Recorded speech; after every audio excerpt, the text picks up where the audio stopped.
Good morning students. जैसा कि आपको पता है कि हम कक्षा 9 का यानी जो हिस्ट्री वाली बुक है उसमें हम यानी उपनिवेश या कहने का मतलब वन्य जीव और उपनिवेश ये लेसन चल रहा है अपना। इसी लेसन में यानी हम इसके पहले जो क्लासें हुई थी उसमें हमने पढ़ा था कि सरकार ने यानी वनों का विनाश क्यों किया गया, स्लीपर बनाने के लिए, बागान बनाने के लिए। फिर आगे की जो क्लास है उसमें हमने कृषि के बारे में पढ़ा था कि घुमंत कृषि क्या होती है, जंगलों को साफ करके वहाँ पर यानी कृषि की जाती थी। तो इससे यूरोपीय जो व्यापारी थे या यूरोपीय जो लोग थे उनको बड़ा नुकसान हुआ था। अब यहाँ पे यूरोपीय लोग का मतलब यहाँ पे अंग्रेजों ने नए नए कानून बना दिए, ठीक है। यानी नए नए कानून बनाने से क्या हुआ, अब देखो आज की जो अपनी क्लास है उसमें हम यही पढ़ रहे हैं कि शिकार की आज़ादी किसे थी। अरे शिकार तो था लेकिन आज़ादी किसे थी। तो देखिए कि जंगल संबंधी जो नए कानूनों ने वनवासियों के जीवन को एक तरह से क्या कर दिया, प्रभावित किया। वन कानूनों के पहले जंगलों में या उनके पास रहने वाले बहुत सारे लोग क्या करते थे, हिरण हुआ, तितर हुआ और छोटे मोटे जो जीव थे उनका शिकार करके क्या करते थे, वो अपना जीवन यापन करते थे। अब ये पारंपरिक जो प्रथा थी अब क्या हो गई, गैर कानूनी। शिकार करते हुए पकड़े जाने पर उन लोगों को अवैध शिकार के लिए दंडित भी किया जाने लगा। जहां एक तरफ वन कानून ने लोगों को शिकार के जो परंपरागत अधिकार से वंचित कर दिया, ठीक है, तो वहीं बड़े जानवरों का आखेट एक खेल बन गया था। हिंदुस्तान में बाघों और दूसरे जानवरों का शिकार करना सदियों से दरबारी और नवाबी संस्कृति का हिस्सा रहा था।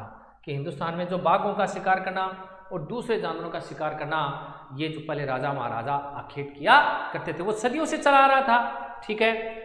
अनेक मुगल कलाकृतियों में शाहजादों और सम्राटों को शिकार का मजा लेते हुए आपने जरूर देखा होगा। किंतु औपनिवेशिक शासन के दौरान शिकार का चलन इस पैमाने तक बढ़ा कि कई प्रजातियां यानी कहने का मतलब कि कई प्रजातियां ही लगभग पूरी तरह से लुप्त हो गई।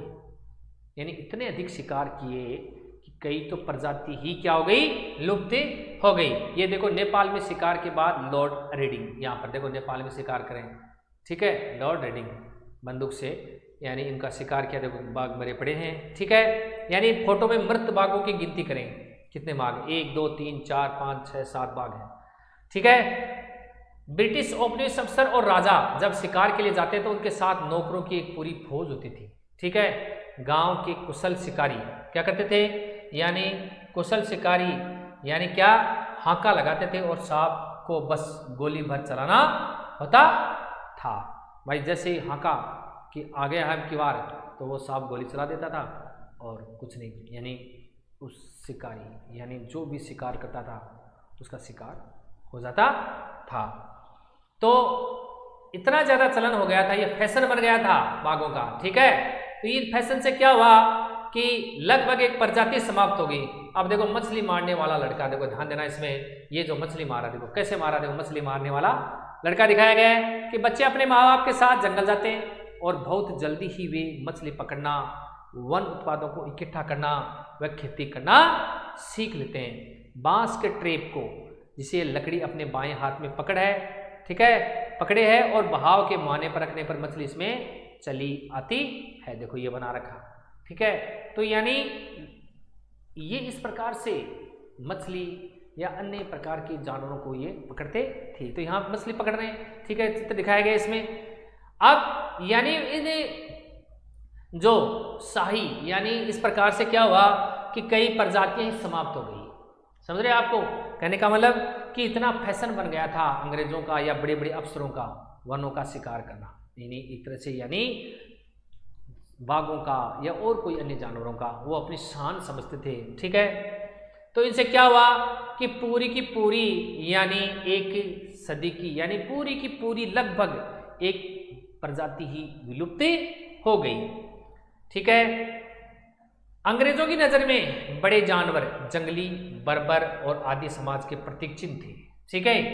उनका मानना था कि खतरनाक जानवरों को मारकर वे हिंदुस्तान को सभ्य बनाएंगे।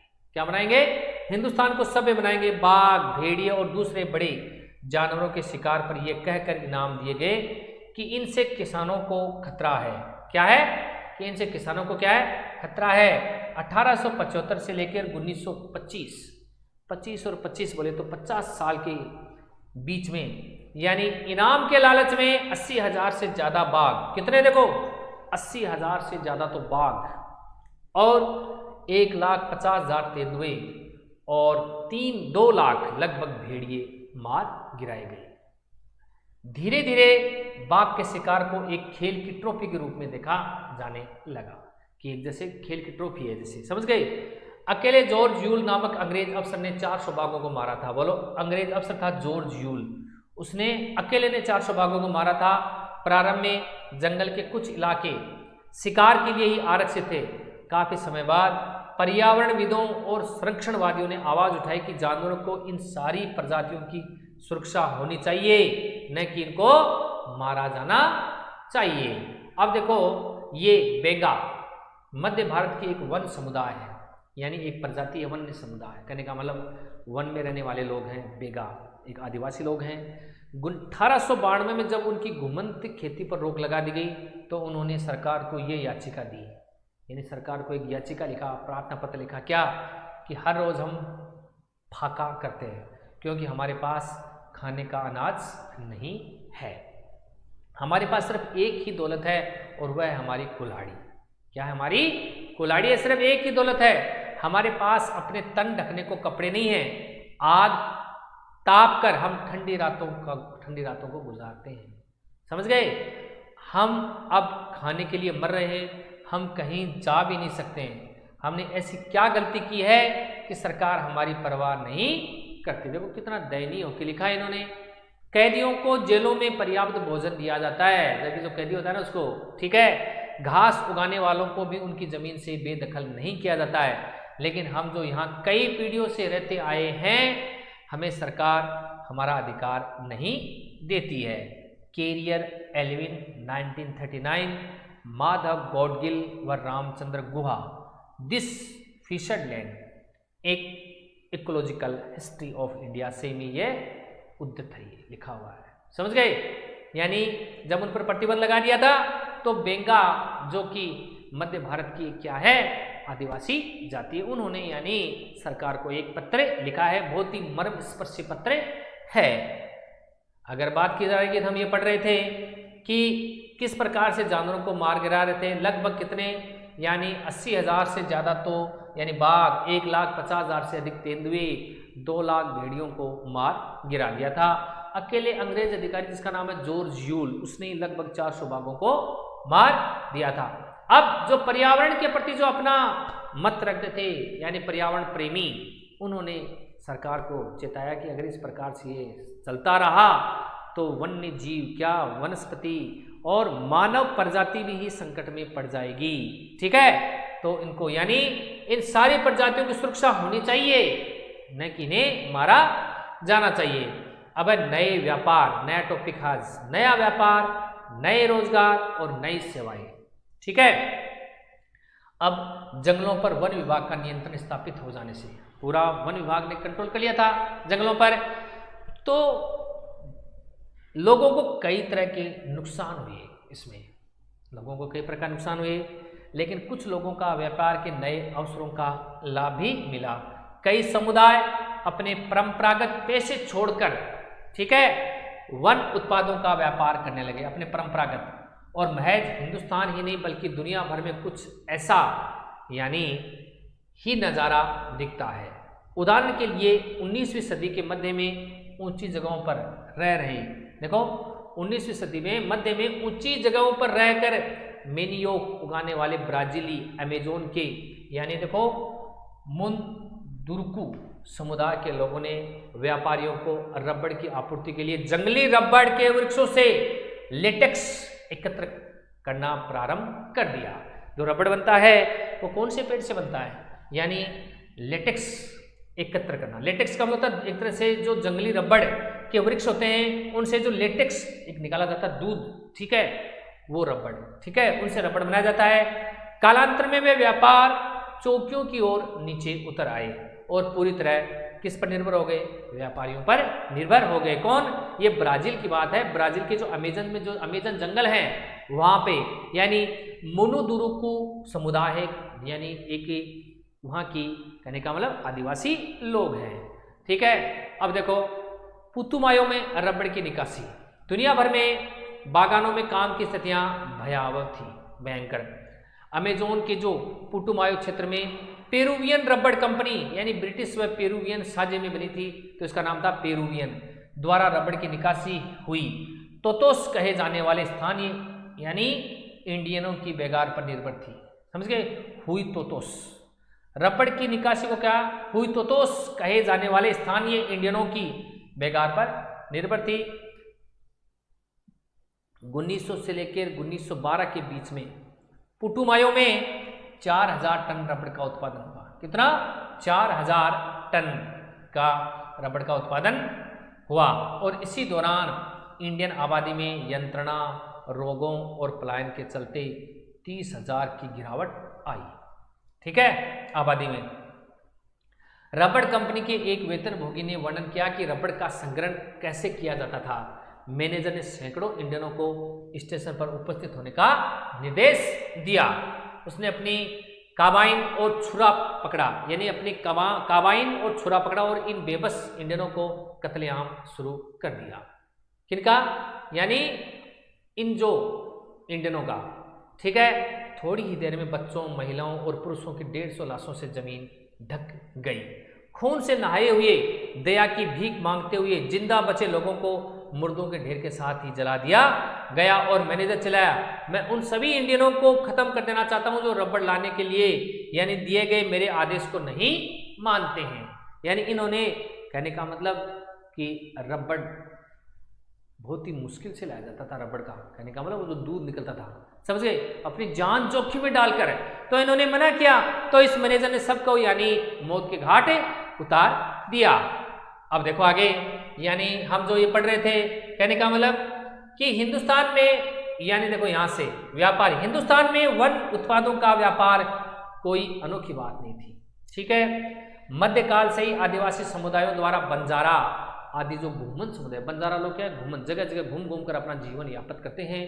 घूमन समुदायों के माध्यम से ही हाथियों और दूसरे सामान यानी जैसे खाल है, सींग है, रेशम के कोये हैं, हाथी दांत है, बांस है, मसाले हैं, रेसे है, घास है, गोंद है और राल के व्यापार के सबूत मिलते हैं। किनके पास? इन बंजारा समुदाय के पास। लेकिन अंग्रेजों के आने के बाद व्यापार पूरी तरह से सरकारी नियंत्रण में चला गया। ब्रिटिश सरकार ने कई बड़ी यूरोपीय व्यापारिक कंपनियों को विशेष इलाकों में वन उत्पादन के व्यापार की क्या दी? इजारेदारी सौंप दी। समझ गए? एक तरह से इजाजत ही दे दी। स्थानीय लोगों द्वारा शिकार करने और पशुओं को चराने पर बंदिशें लगा दी। बंदिश का मतलब प्रतिबंध लगा दिया। इस प्रक्रिया में मद्रास प्रेसिडेंसी के कोरावा, कराचा व येरुकुला जैसे अनेक चारावाए और घूमन समुदाय अपनी जीविका से हाथ धो बैठे। कहाँ की बात है? मद्रास प्रेसिडेंसी। इसका मतलब मद्रास एरिया में, मद्रास में रहने वाले ये जो आदिवासी लोग कौन कौन से थे? यानी आदिवासी ये जातियां हैं यानी कोरावा, कराचा और येरुकुला जैसे अनेक चरवाहे और घुमंतु समुदाय अपनी जीविका से हाथ धो बैठे। अब उनकी जीविका से हाथ से ऑटोमेटिक धो बैठे, क्योंकि उनको यानी इरादेदारी पर सौंप दिया गया था सब कुछ, यानी यूरोपीय कंपनियों को दे दिया था। तो अब क्या होता है कि इनमें से कुछ को अपराधी कबीले, क्या कहा लगा, यानी कुछ को तो अपराधी कबीले कहा जाने लगा। और ये सरकार की निगरानी में क्या फैक्ट्रियों, खादानों व बागानों में काम करने को मजबूर हो गए, क्योंकि उनके पास और कुछ चारा ही नहीं था। पेट भरने के लिए वो यानी सरकार की निगरानी में यानी फैक्ट्रियों, खादानों और बागानों में काम करने को मजबूर हो गए।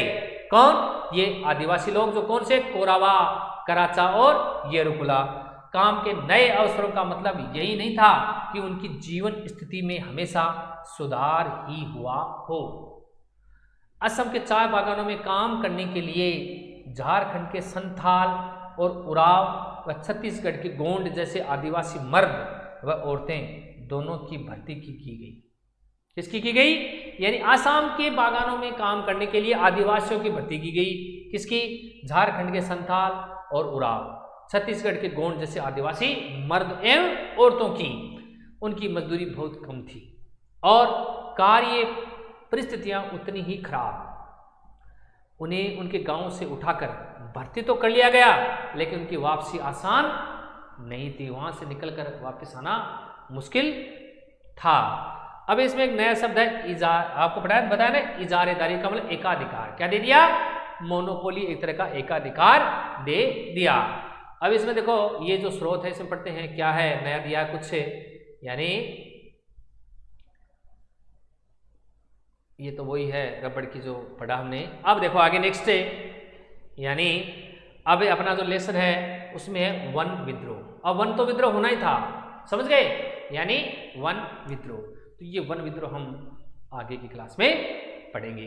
तो तब तक के लिए अपना ध्यान रखिए। जय हिंद, जय भारत।